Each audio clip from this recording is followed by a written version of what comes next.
চট্টগ্রাম নগরীর ইপিজেড থানার দক্ষিণ হালিশহর ৩৯ নম্বর ওয়ার্ডে শুক্রবার দিনব্যাপী ৩টি স্থানে উঠান বৈঠক, মতবিনিময় সভা ও গণসংযোগ করেছেন বাংলাদেশ জামায়াতে ইসলামীর চট্টগ্রাম ১১ আসনের মনোনীত এমপি প্রার্থী আলহাজ শফিউল আলম।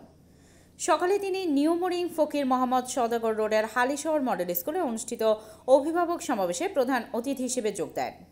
বিকেলে নয়ারহাট বড়মিয়ার বাড়ি এলাকায় আয়োজিত উঠান বৈঠকে প্রধান অতিথির বক্তব্য রাখেন জামায়াত নেতা, আন্তর্জাতিক ইসলামী বিশ্ববিদ্যালয়ের বোর্ড পরিচালক ও সাবেক কাউন্সিলর আলহাজ শফিউল আলম।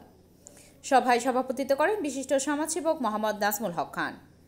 বক্তব্য দেন কাউন্সিলর প্রার্থী মোহাম্মদ শাহেদ, জামায়াতে ইসলামীর নেতা মোহাম্মদ মাসুম হোসাইন, ছাত্র শিবির সভাপতি নাফিজুল ইসলাম নকিব, শ্রমিক কল্যাণ ফেডারেশনের সভাপতি আব্দুস সবুর আসিফ, আতিকুল্লাহ আশিক, মোহাম্মদ অলিউল্লাহ সহ স্থানীয় গণ্যমান্য ব্যক্তিবর্গ। এছাড়া সন্ধ্যায় ৩৯ নম্বর ওয়ার্ডের ব্যাংক কলোনি রোডে আমির সাথুর বাড়িতে অনুষ্ঠিত উঠান বৈঠকও প্রধান অতিথি হিসেবে বক্তব্য রাখেন আলহাজ মোহাম্মদ শফিউল আলম।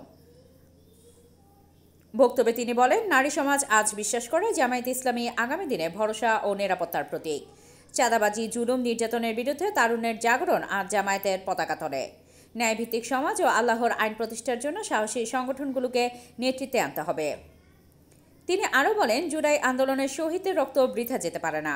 গুম, খুন ও মিথ্যাচারের বিরুদ্ধে ব্যবস্থা নিতে হবে। আগামী নির্বাচনে দাঁড়িপাল্লা প্রতীকে ভোট দিয়ে আমাকে জনগণের সেবা করার সুযোগ দিন।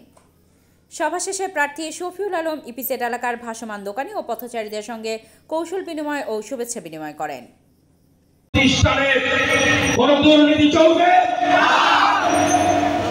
কোন সৎ ব্যক্তি ঘুষ খাওয়ার, ঘুষ গ্রহণ করার দুঃসাহস দেখাবে। বাংলাদেশ জামায়াত ইসলামী যদি রাষ্ট্রীয় ক্ষমতায় আসে, এই বাংলাদেশে কোন একজন নারীকে কোন মানুষ ইফটিজিং করার মতো বুকের পাটা থাকবে। নিজস্ব প্রতিবেদক, চট্টগ্রাম।